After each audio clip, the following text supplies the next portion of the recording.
tidak bertentangan dengan hukum syar'i. Karena kadang-kadang kan anak-anak sekarang ini mungkin terlalu gimana ya? Terlalu pengen nikah tapi masih kepengen bebas. Seperti dia tidak ada ikatan dengan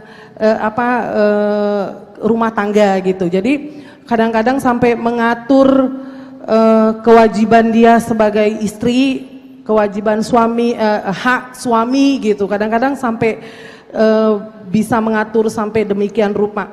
Salah satunya misalnya gini, di konsep Islam itu kan kalau perempuan itu bekerja tapi tidak diizinkan oleh suami, maka penghasilan istri itu haram. Ya, itu konsep Islam gitu. Tapi kan bisa jadi gitu ya di dalam perjanjian pranikah itu ada gitu. Misalnya saya tidak mau disuruh berhenti bekerja. Nah, itu salah satunya. Ini kira-kira bagaimana Ustazah? Soalnya kita kan punya anak yang bakal menikah ya. Jadi takut hal ini terjadi, kita bisa antisipasi. Mungkin itu aja dari saya. Billahi taufiq wal hidayah. Assalamualaikum warahmatullahi wabarakatuh. Langsung dijawab atau bagaimana? Boleh ya. Tentang prenuptial agreement tadi, ya, perjanjian pranikah. Nah, ini sebenarnya perjanjian pranikah ini populernya di dunia barat awalnya, karena dalam konsep Islam sendiri itu tidak ada. Tetapi yang ada dalam konsep Islam itu syarat-syarat tertentu agar pernikahan tetap maslahat itu ada. Itu salah satunya Ibnu Qudamah pernah menyampaikan dalam kitabnya, kita boleh mengajukan syarat ketika dilamar oleh laki-laki. Misalkan gini, saya nggak mau nanti terjadi kasus atau hal-hal yang tidak diinginkan, misalkan KDRT. Jadi apabila terjadi KDRT ataupun perselingkuhan, saya minta tolong untuk dikembalikan kepada orang tua. Itu boleh. Terkait hal-hal yang sekiranya membawa maslahat dan menghindari dari kemudorotan. Tapi kalau perjanjian pranikah sudah sampai hal-hal yang menyalahi kodrat seorang perempuan, apalagi atas nama feminis, kesetaraan, ya. Feminis kan lawannya patriarki. Kalau laki-laki kan pengennya selalu memerintah, istri itu harus nurut apa kata suami. Nah, sekarang muncul gerakan feminisme. Feminisme itu menganggap bahwa kita harus setara dengan laki-laki. Di satu sisi, pandangan feminis ini boleh diambil ya, terkait masalah-masalah misalkan perempuan itu bukan barang yang cuma dinikmati saja. Nah, gerakan feminis itu biasanya mengangkat tentang topik-topik tersebut. Perempuan bukan barang yang cuma alat pemuat nafsu seksual saja, tapi juga punya hak untuk menjaga bagaimana kesehatan dirinya, menjaga bagaimana keberlangsungan hidupnya. Mohon maaf ya, terkait hamil saja. Itu pernah ada berita viral, dia melahirkan di Malaysia yang ke-10 kalau nggak salah ya, meninggal ya. Iya nggak sih? Padahal sesar itu nggak boleh kan sampai 10 kali. Kalau di dokter itu maksimal di 4 sampai 5 kali yang saya tahu. Kalau sesar berbeda kalau memang melahirkannya normal. Nah, ini itu boleh kita berbicara sebagai perempuan tentang hak kita. Memang sebagai istri boleh kita nurut sama suami untuk hamil terus. Tetapi kalau melihat caranya yang bisa merusak diri kita, kita punya anak 10 tapi emaknya meninggal, siapa yang ngurus anaknya? Itulah penting kesetaraan dalam beberapa hal saja sebenarnya. Beberapa hal di mana perempuan, kalau laki-laki boleh menjaga dirinya untuk keberlangsungan hidup, perempuan juga boleh demikian. Kalau laki-laki boleh dapat warisan sekian, istri juga punya warisan sekian. Nah, Islam itu sebenarnya sudah mengangkat sekali derajat perempuan, kesetaraan itu sudah diatur oleh Islam. Cuman sekarang banyak feminisme yang kebablasan. Pengen semuanya setara sama laki-laki, ini salah. Laki-laki bekerja, perempuan juga harus bekerja. It's okay, boleh. Tapi pekerjaannya lihat, kira-kira menyalahi aturan atau kodrat perempuan atau tidak. Laki-laki pekerjaannya begini, gak cocok buat perempuan. Muncul topik feminis, perempuan harus sama kerjaannya kayak laki-laki. Perempuan tidak boleh mengandung, menyusui. Perempuan tidak boleh dilarang untuk bekerja. Laki-laki tidak bisa membatasi gerak seorang perempuan di dalam rumah. Nih yang harus difahami wahai para perempuan, sehebat apapun kita di luar rumah, sefamous apapun, setinggi apapun jabatan kita, sebanyak apapun gaji kita, kalau sudah sampai rumah, suami tetap derajatnya di atas seorang istri. Ar-rijalu qawwamuna 'alan nisa. Mau dia presiden di luar rumah, kalau masuk rumah dia istri. Tuh. Walaupun suaminya kerjaannya rendah di bawah dia, kalau sudah masuk rumah, apa kata imam? Itu yang diperdengarkan oleh dia. Mungkin di luar rumah dia memerintah orang, di luar rumah dia harus turut apa kata perintah suami selama itu kebaikan. Jadi prenuptial agreement, perjanjian pranikah ini bukan kewajiban. Sebenarnya konsep Islam juga nggak ada. Tetapi kalau ngelihat kasus viral zaman sekarang, di sisi lain perlu adanya perjanjian pranikah. Yang tadi takut kekerasan dalam rumah tangga, perselingkuhan, mengambil hak perempuan itu bisa diurus dengan hal demikian. Jadi sebagai orang tua kita bisa ngarahin anak, nak, perjanjian pranikah itu pada beberapa poin saja. Nanti kan ditulis poin-poinnya itu. Yang dijanjikan itu apa? Misalkan tadi kalau saya diselingkuhi dan itu merusak nama baik dan lain semuanya, maka boleh jatuh talak. Yang kedua, kalau ternyata dalam uang yang disatukan ada hutang pihutang dan itu bawaan sebelum nikah, maka saya berlepas diri dengan hutang tersebut, ada perjanjiannya. Ya. Terus kemudian lagi yang ketiga terkait dengan apa tadi? Kekerasan dalam rumah tangga. Maka saya akan adukan hal seperti ini kepada keluarga dan lain sebagainya. Itu namanya perjanjian pranikah. Tapi kembali lagi, perjanjian pranikah itu bukan kewajiban. Itu cuma opsi yang kira-kira kita merasa butuh nih bikin perjanjian. Kalau sekiranya nggak mau bikin ya udah nggak usah. Kita merasa gini, insya Allah saya sama suami bisa saling percaya. Insya Allah nanti rumah tangga kalau ada masalah bisa kita selesaikan baik-baik, silahkan gitu. Ya, jadi seperti itu ya Bunda ya. Ya.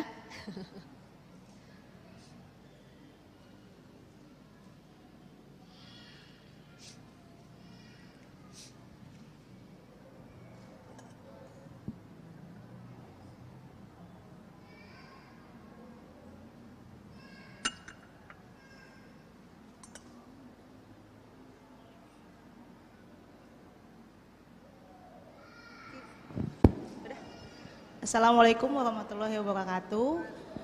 Nama saya Vicky. Kebetulan saya belum menikah, Ustazah. Jadi saya ingin sedikit bertanya. Kemarin saya sempat berbincang juga sama adik saya. Saya kan perempuan ya, apalagi terkait dengan yang namanya syafar. Gitu. Tapi katanya kalau misalkan syafar itu kan ada batasnya, apalagi tidak tinggal sama orang tua. Apa? Gitu. Sekali lagi? Syafarah, maksudnya kalau tinggal tidak satu rumah dengan orang tua, jadi kalau pergi jauh kan nggak boleh sendirian gitu. Tapi ini karena temanya pernikahan, saya pengen tanya soal ta'aruf, Ustazah. Yang saya tahu kan ta'aruf itu kita kan bertemu setelah bertukar CV gitu kan, atau saling mengenal setelah saling mengenal tapi tidak bertemu gitu. Tapi bagaimana misalkan setelah proses ta'aruf itu kan bertemunya dua pribadi ya Ustazah, bagaimana kalau tiba-tiba tidak cocok sama mertua gitu kan, dan itu kan bisa jadi masalah juga di rumah tangga. Penting juga nggak sih penjajian pranikah itu yang berkaitan dengan hubungan dengan mertua dan menantu gitu. Terima kasih. Ya. Waalaikumsalam warahmatullahi wabarakatuh. Setahu saya perjanjian pranikah itu terkait dengan harta, terus kemudian kekerasan dalam rumah tangga dan lain sebagainya. Nah, KDRT juga sebenarnya bukan hanya dari suami ke istri atau istri ke suami, tapi juga dari mertua ke mantu, mantu ke mertua, atau dari ipar ke adik iparnya. Itu juga bisa masuk dalam kekerasan rumah tangga, karena KDRT kekerasan dalam rumah tangga. Rumah tangga kan luas, besar. Bukan cuma suami ke istri, orang tua ke anak itu juga bisa KDRT. Kekerasan dalam rumah tangga. Nah, saya rasa kalau terkait sikap hubungan antara mertua dengan mantu itu nggak perlu dibikin perjanjian pranikah, ya. Namanya kita kan kadang-kadang ketemu suami aja, nikah sama suami aja kan berbeda pendapat, apalagi ketemu sama orang tuanya. Maka nikah itu kan bukan hanya menyatukan dua orang yang menikah, tapi juga keluarga besar. Nah, pada prosesi ta'aruf, itulah pentingnya pengenalan lebih lama. Banyak kasus orang ta'aruf sebentar langsung nikah, tapi akhirnya cerai loh. Ini kasusnya sepupu saya sendiri. Baru kenal 2 minggu langsung nikah. Ya, ngajuin CV, setelah ngajuin CV bertemu keluarga langsung nikah. Begitu habis nikah 2 minggu, cerai. Dibalikin sama suaminya. Oh marah ini keluarga perempuannya, semua ditanya kenapa. Mohon maaf sekali, masalahnya sepele sebenarnya. Karena kata lakinya, kulit istrinya enggak seputih wajahnya katanya. Jadi kan wajah tuh putih mungkin pakai bedak ataupun yang lainnya ya. Sedangkan istrinya selama ini pakaiannya benar-benar syar'i gitu, yang tertutup dan jilbab panjang gitu. Bahkan di berbagai kesempatan ada dia bercadar gitu. Kan kalau misalkan orang ta'aruf yang pakai cadar pun harus dibuka cadarnya untuk ngelihat. Kalau kita pernah nonton film ayat-ayat cinta, benar itu. Ya. Jadi baru boleh dibuka cadarnya kalau sudah ACC. Kalau belum ACC belum boleh lihat mukanya. Jadi ngajuin CV, kemudian komunikasi, oh ternyata saya cocok. Kapan kira-kira khitbah? Oke, nanti sore datang khitbah plus nazor. Nazor itu melihat. Dibukalah filmnya. Filmnya apa? Cadarnya kayak di film itu ya. Desir pasir dipat. Wah, Masya Allah. Ini nggak boleh batalin lagi. Jangan gara-gara dibuka cadarnya. Ya, kok nggak sesuai ekspektasi saya gitu. Atau ini yang paling parah udah dinikahin. Karena kan selama ini taunya cuma wajahnya saja. Udah dinikahin katanya kulitnya tidak seputih wajahnya. Astagfirullahaladzim. Cerai mereka akhirnya. Ya Allah. Padahal alim bukan alim lagi itu suaminya. Tapi sudah mereka pisah. Inilah pentingnya kalau perkenalan ta'aruf itu jangan sebentar. Tapi juga jangan lama-lama. Jangan kayak orang pacaran sampai bertahun-tahun. Ya minimal lah ya. Waktu kondusif yaitu untuk ta'aruf 4-5 bulan. Setengah tahun. Sebenarnya. Tapi kalau lebih cepat dari itu Ustazah boleh nggak? Ya boleh aja sih sebenarnya.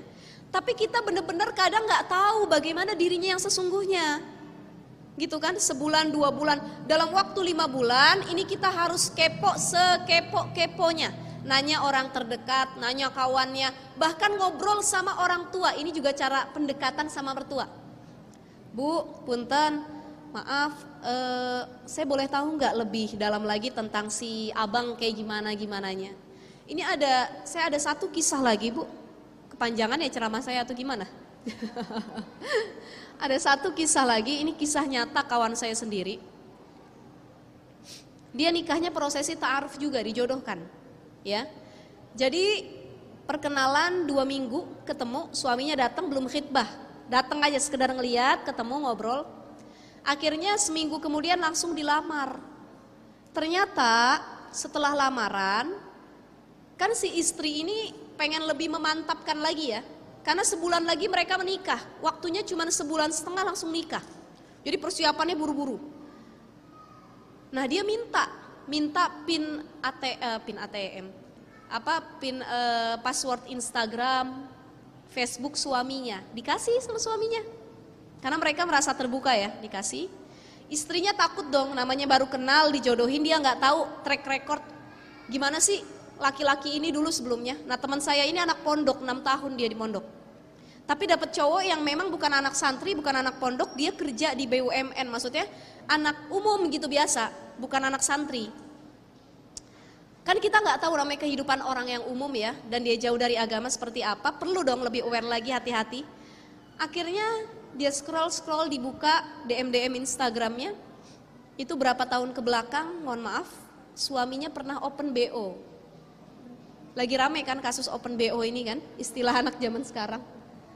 Ya, tahu nggak ibu-ibu open BO? Hah? Open BO, jualan online, tahu? Jadi ternyata yang bisa dipesan bukan Gojek sama Shopee doang. Perempuan sekarang bisa dipesan lewat media sosial. Ya, lewat aplikasi. Dia pernah beberapa kali open BO, takut dong si perempuan ini suaminya punya penyakit HIV, AIDS ataupun penyakit menular seksual lainnya.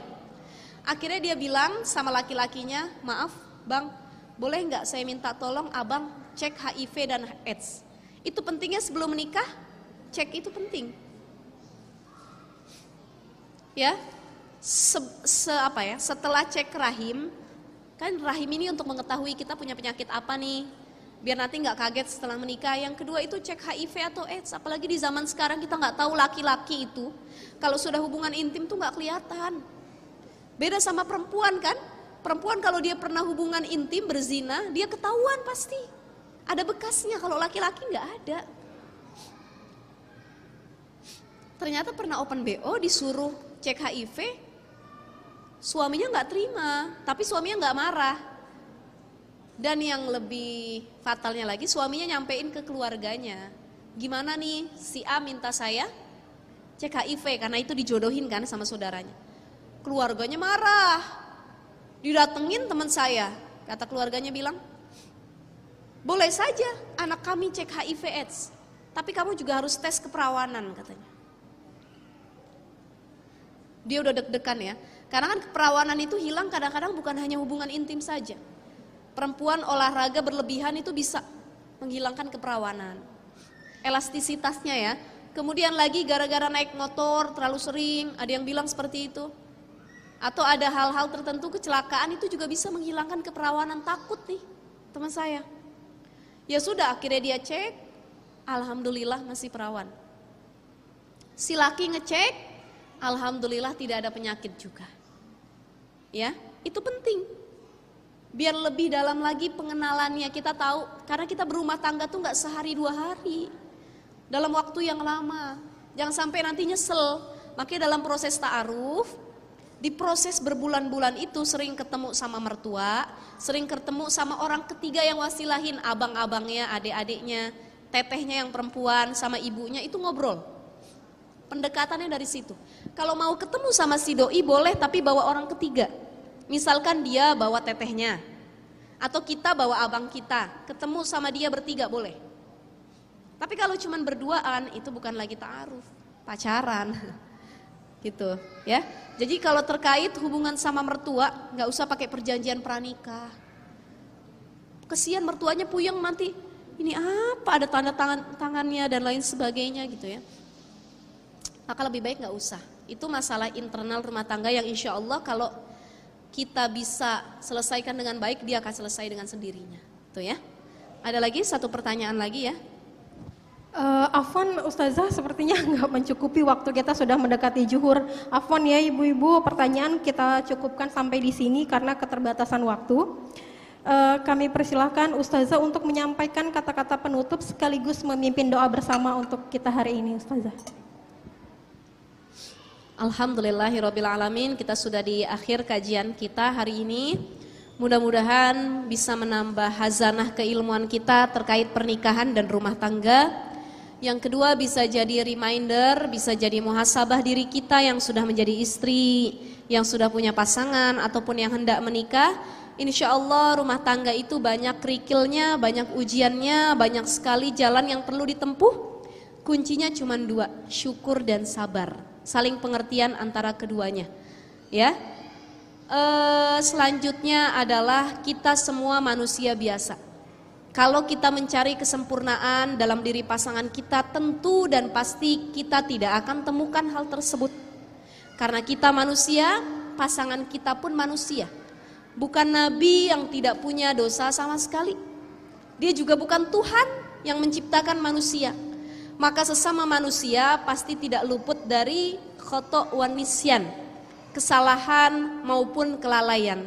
Kalau pasangan kita lalai, kita yang memperbaiki. Kalau pasangan kita salah, kita yang meluruskan. Kalau pasangan kita jauh dari Allah Subhanahu wa taala, itulah pentingnya watawassau bil haqqi watawassau bis sabri. Saling menasehati dalam kesabaran dan saling menasehati dalam kebaikan. Karena setiap manusia itu pasti butuh orang terdekat di sampingnya, dan mencari yang sempurna itu mustahil dan memang tidak akan didapati sama sekali. Kalau memang belum sempurna, bisa kita sempurnakan bersama. Kita mencari orang yang serba kelebihan dalam dirinya tidak akan kita dapati. Maka kalau kita melihat kekurangan dalam pasangan, harus kita lengkapi. Kalau sudah lengkap, makin dilengkapi lagi. Kalau kita yang kurang, kita minta dilengkapi oleh pasangan kita. Itulah sejatinya perjalanan rumah tangga yang penuh hiruk pikuk, dan semua orang pasti akan mengalaminya. Mudah-mudahan Allah kuatkan kita sebagai seorang istri, sebagai seorang ibu, sebagai pasangan yang baik, dan Allah jadikan kita istri solihah yang kelak mendapat ridho dari pasangan kita, serta mendapat ridho dan syurganya Allah Subhanahu wa ta'ala.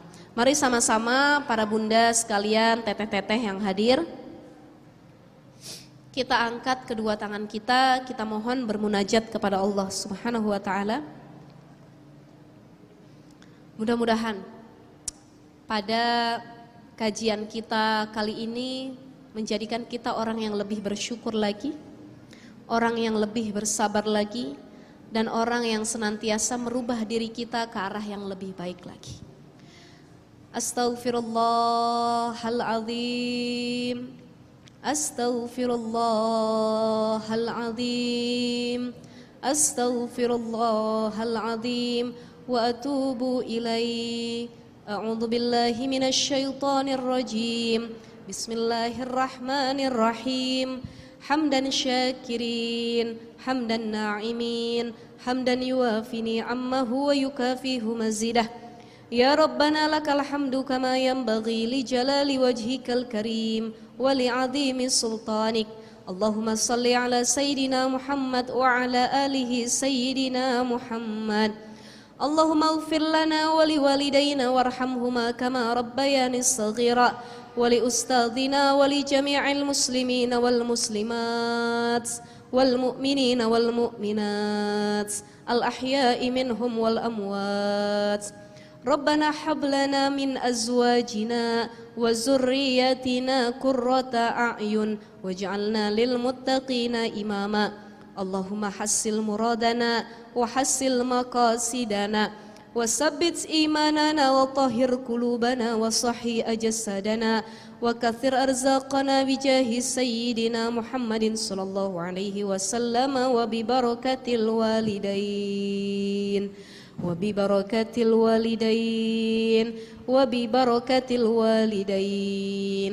Ya Allah, ya Rahman, ya Rahim, ampunilah segala dosa-dosa kami ya Allah. Dosa yang sengaja kami lakukan maupun dosa yang tidak sengaja. Ya Allah, ya Ghafar, ya Rahman, ya Rahim, ampunilah dosa pasangan kami, dosa anak cucu keturunan kami, dosa saudara-saudara kami, dosa guru-guru kami, dosa orang-orang terdekat kami, dan yang paling penting adalah dosa kami yang sangat bertumpuk kepadamu ya Allah. Jadikanlah dosa tersebut menjadi pelajaran untuk kami tidak mengulanginya ya Allah. Dan jadikanlah kami menjadi hamba yang lebih baik di hari ini dibandingkan hari kemarin ya Allah. Karena yang kami tahu manusia yang dilaknat olehmu adalah orang yang hari ini lebih buruk harinya daripada kemarin. Jangan jadikan kami demikian ya Allah. Ya Allah, ya Rahman, ya Rahim, pada kajian pagi hari ini kami bermunajat kepadamu ya Allah. Sekiranya kami yang belum mendapat pasangan, carikan ya Allah, berikan, hadiahkan, karuniakan kepada kami jodoh yang solih ya Allah. Bukan hanya baik pribadinya, bukan hanya tampan wajahnya, tapi juga sabar dalam menghadapi tingkah kami yang terkadang membuat jengkel ya Allah. Ya Allah, ya Rahman, ya Rahim, kami sadar betul bahwa kami tidak mampu mencari yang sempurna. Paling tidak berikan kami kesabaran dan rasa syukur untuk saling menerima antar pasangan ya Allah. Begitupun hadirkan rasa syukur dan sabar kepada suami atau pasangan kami ya Allah. Ya Allah, ya Rahman, ya Rahim, jadikanlah suami kami, anak cucu kami qurrata a'yun.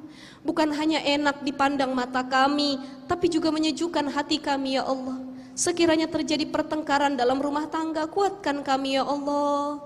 Mampukan kami menghadapi masalah ya Allah. Dan tumbuhkanlah rasa cinta yang lebih besar lagi ya Allah antara suami dengan istri ini ya Allah. Ya Allah, ya Rahman, ya Rahim, jadikanlah anak cucu keturunan kami anak yang solih dan solihah. Anak-anak yang senantiasa berbakti kepada kedua orang tua. Dan anak-anak yang sukses bukan hanya di dunia tapi juga akhirat ya Allah.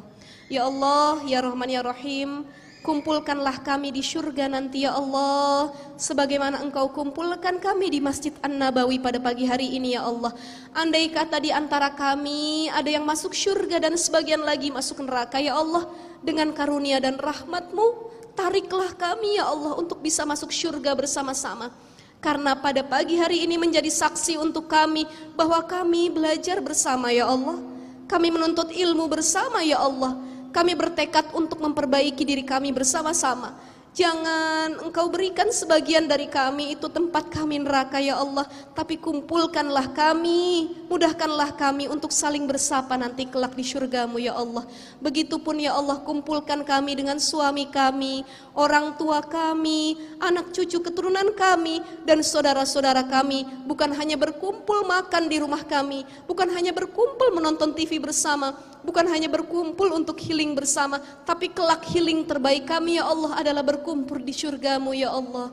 Ya Allah, ya Rahman ya Rahim, terimalah segala permintaan baik kami ya Allah, hajat kami ya Allah. Kabulkanlah ya Allah tanpa limit atau batas apapun ya Allah. Ya Hayyu ya Qayyum bi rahmatika nastaghis. Ya Hayyu ya Qayyum bi rahmatika nastaghis. Ya Hayyu ya Qayyum bi rahmatika nastaghis.